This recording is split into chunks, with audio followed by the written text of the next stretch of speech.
আসসালামু আলাইকুম। Adobe ফটোশপের basic to advance ক্লাসের আজকে আমাদের চতুর্থ ক্লাস। আজকে ক্লাসের আমাদের টপিক নেভিগেশন। দীর্ঘদিন আমার ক্লাসটা অফ ছিল, আমার কিছু কাজের চাপের কারণে আমি ক্লাসগুলো সেভাবে ধারাবাহিকভাবে বানাতে পারিনি, এই জন্য আপনাদের কাছে আন্তরিকভাবে আমি ক্ষমা চেয়ে নিচ্ছি। যেহেতু ফ্রিল্যান্সিং করি তো অনেক সময় বিভিন্ন কাজ চলে আসে, আপনারা বুঝতে পারছেন। আজকে আমি আপনাদের সামনে আলোচনা করবো নেভিগেশন নিয়ে। তো চলুন শুরু করা যাক। তো আমি আজকে আপনাদেরকে নেভিগেশনের বিভিন্ন পার্ট অংশ আমি আপনাদেরকে দেখাবো। তো এখানে দেখেন, সর্বপ্রথম আমাদের এখানে একটা জুম আইকন আছে। এই যে আইকনটা, এই আইকনটাতে যদি আমি ক্লিক করি, যদি এটা আমরা ড্র্যাগ করি, তাহলে দেখেন আমাদের পিকচারটা জুম হচ্ছে। দেখুন জুম হচ্ছে। যদি নিচের দিকে টানি, রাইট ক্লিক করে যদি আমরা নিচের দিকে টানি, লেফট ক্লিক করে যদি আমরা নিচের দিকে টানি, তাহলে আমাদের এটা জুম হচ্ছে। এবং যদি আমরা উপরের দিকে ঠেলি, তাহলে এটা জুম ইন জুম আউট হচ্ছে। এবং আমরা যদি এটা অড প্রেস করে যদি আমরা স্ক্রল বারটা ঘুরাই, সেক্ষেত্রেও আমাদের এটা হচ্ছে জুম ইন। এবং আমরা যদি স্ক্রল বারটা উপরের দিকে ঘুরাই, তাহলে এটা হচ্ছে জুম ইন হচ্ছে। এবং জুম আউট হচ্ছে যদি নিচের দিকে ঘুরাই। স্ক্রল বারটা ঘোরালে আমাদের ওটা হচ্ছে বাড়ানো কমানো হচ্ছে, ঠিক আছে। এবং আমরা জুম ইন জুম আউট কীভাবে করবো এটা আমরা দেখালাম। এবার দেখেন, আমরা এখানে যদি এখানে একটা উই আছে যে স্ক্রবি জুম, এটা যদি আমরা টিকমার্কটা উঠাই দিই, তাহলে কি হবে, আমরা এখন চাচ্ছি যে আমাদের শুধু এতটুকু অংশ আমাদের এখন জুম ইনের প্রয়োজন। এই যে এই মনে করেন যে ট্রেন, এই ভঙ্গিটা। তো আমরা যদি এখান থেকে ধরে আমরা এখান থেকে একটা টান দিই, তাহলে দেখেন আমাদের এই ভঙ্গিটা একজ্যাক্টভাবে এক নিমিষে আমাদের সামনে এটা চলে আসলো, ঠিক আছে।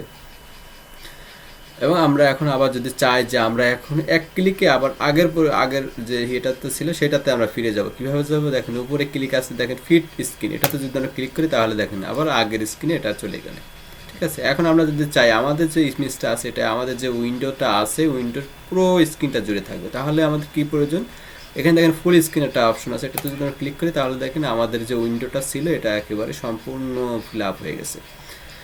এখন আমাদের প্রয়োজন হচ্ছে কি, এখন আমরা ইমেজটাকে উপরে নিচে করব। কিভাবে করব, এখানে দেখেন আমাদের একটা আপনার এই যে একটা আছে, এটাতে যদি আমরা টানি, তাহলে দেখেন আমাদের এই ইয়েটা উঠতেছে।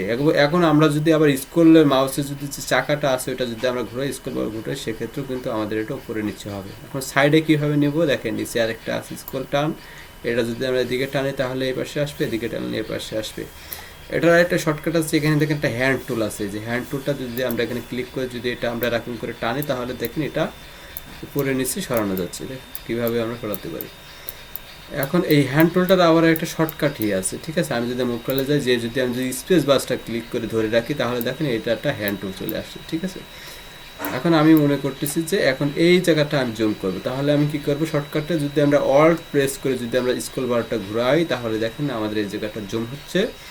দেখেন এই যে আমরা এখন এই জায়গাটা জুম করতে পারতেছি। এখানে কি করতেছে, একটা মানুষ হেঁটে যাচ্ছে, আর এখানে একজন হুইল চেয়ারে বসে আছে। এখন আমরা চাচ্ছি এই পাশে যাব, কিভাবে যাব, আমরা শর্টকাটে যদি যাই, সেক্ষেত্রে আমরা কী করবো, আমরা স্পেস বাসটা প্রেস করবো। স্পেস বাসটা প্রেস করলে কী হচ্ছে, প্রেস করার সাথে সাথে আমাদের এখানে হ্যান্ড আইকনটা চলে আসছে। এখন আমরা যদি এটা এদিকে টানি, তাহলে দেখেন আমাদের ইমেজটা সরতেছে। আমরা কিন্তু অপরভাবে এটাও আছে, আমরা এদিকে টেনে গিয়ে করতে পারি, কিন্তু আমাদের শর্টকাটের জন্য, আমাদের কাজকে আরও বেশি দ্রুত করার জন্য আমরা স্পেস বাসটা ব্যবহার করব। এবং আমরা এই জুম ইন জুম আউটের জন্য অল্টটা প্রেস করব, তাহলে আমাদের কাজের অনেক সুবিধা হবে। আমি আপনাদেরকে সবগুলোর মাধ্যমেই দেখিয়ে দিচ্ছি, আপনাদের যেটা ভালো লাগে আপনারা সেটা সেভাবে কাজ করবেন, ঠিক আছে। তো আজকের ক্লাসটা এতটুকুই ছিল। ধন্যবাদ সকলকে। আশা করি সকলে আমার ক্লাসটা ভালো লাগছে। আর নেভিগেশন নিয়ে আপনাদের আশা করি আর কোনো প্রশ্ন থাকার কথা না। তো সকলকে ধন্যবাদ। আর যারা আমার চ্যানেলটি সাবস্ক্রাইব করেন, অবশ্যই সাবস্ক্রাইব থাকবেন। আর এখন থেকে ধারাবাহিকভাবে ইনশাল্লাহ আমি টিউটোরিয়াল দেওয়ার চেষ্টা করব। আল্লাহ হাফিজ।